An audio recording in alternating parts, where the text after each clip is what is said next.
Ya, Assalamualaikum warahmatullahi wabarakatuh. A'udzubillahi minasyaitonirrajim. Bismillahirrahmanirrahim.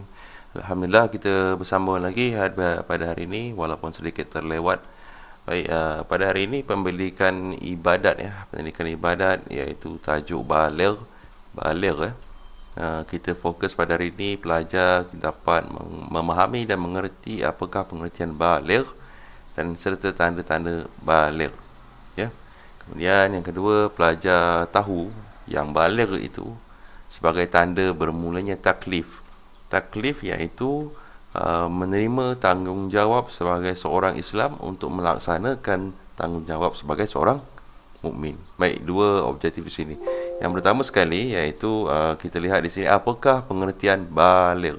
Pengertian baligh.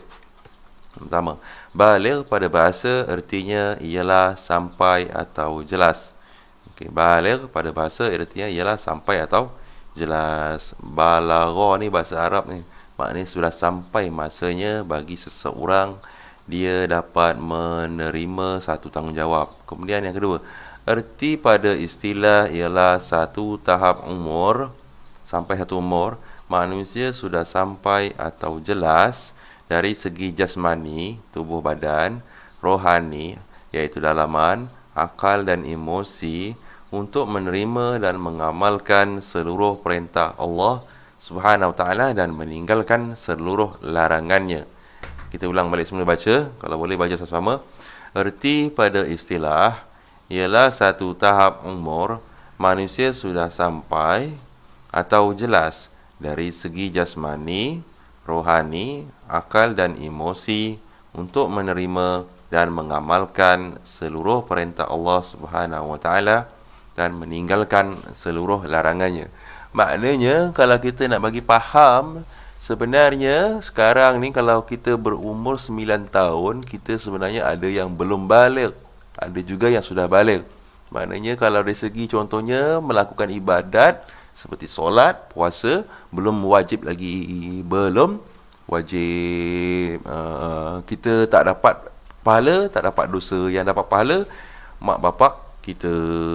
Kalau contohnya umur dah 9 tahun masih belum baligh, mak ibu bapa menyuruh untuk melakukan ibadat, yang dapat pahala iaitu ibu bapanya. Kalau tinggal macam mana, dosa tak? Kalau tinggal belum berdosa kerana belum baligh lagi. Baik, sambung. Okey, manusia ni berkembang, bukan kecil aja. Okey, perkembangan umur manusia menurut Islam. Ini semua bukan sekadar menurut Islam, memang seluruh manusia pun macam gini. Bermula daripada bayi menjadi kanak-kanak, kemudian remaja, belia, kemudian dewasa. Sebenarnya ada sambung lagi. Tua, kemudian meninggal dunia. Iaitu bayi ini dikira nama bayi apabila dia lahir 1 hari hingga 2 tahun, 1 hingga 2 tahun. Pada masa ini bayi tidak mampu berbuat apa-apa, hanya dijaga oleh ibunya. Jalan pun tak pandai, makan pun tak pandai.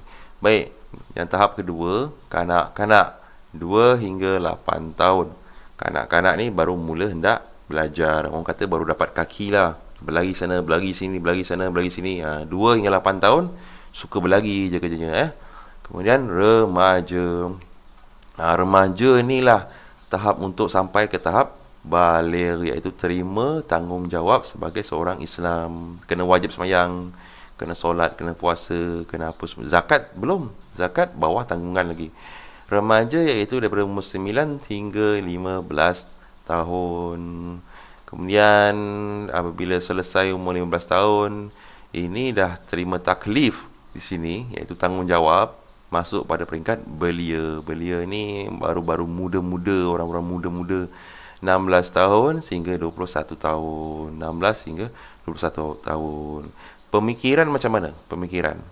Okey, kita tengok semula. Bayi pemikiran, dia belum pandai bezakan yang baik dan yang buruk. Kanak-kanak baru sedikit-sikit saja dapat bezakan baik dan buruk. Remaja dah dapat bezakan baik dan buruk.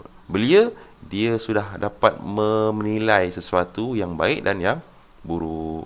Kemudian dewasa. Dewasa ni kira matang lah. Lebih daripada 22 tahun. 22 tahun ni sebenarnya umur untuk perempuan. Lelaki lambat sikit, 25 ke atas dewasa. Dia baru matang ya. Baru dapat membezakan yang baik dan yang buruk, dan apakah perbuatannya itu kesannya pada dirinya mereka pada masa akan datang. Baik, sebut sama-sama mumayyiz ya. Mumayyiz ini iaitu umur 5 hingga 6 tahun. Peringkat kanak-kanak mula tahu membezakan yang baik dan yang buruk, dan salah dan betul, berguna dan madarrah.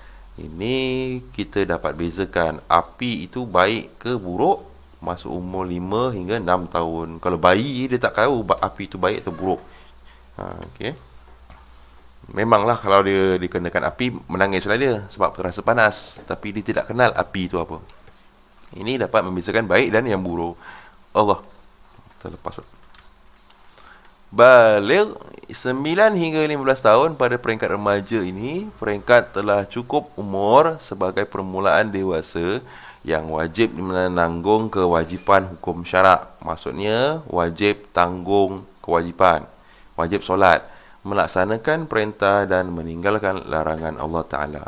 Baligh ni bukan belajar lagi untuk melakukan ibadat, memang sudah wajib untuk ibadat, wajib untuk solat. Tapi orang Melayu lambat. Biasanya umum orang Melayu ni antara umur 12 ke atas lah. 9 tahun sampai 15 ni tengok kepada bangsa tersebut. Baik, apa yang kita belajar pada hari ini?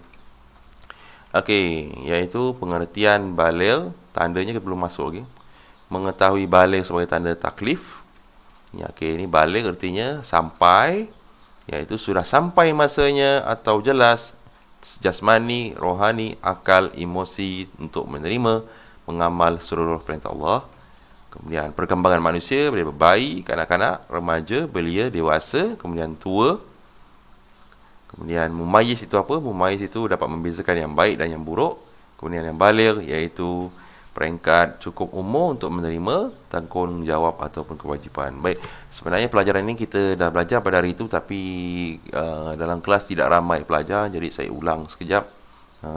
Saya harap pelajar-pelajar dapat menerima dengan baik. InsyaAllah kita bertemu lagi. Wallahu a'lam bishawab. Assalamualaikum warahmatullahi wabarakatuh.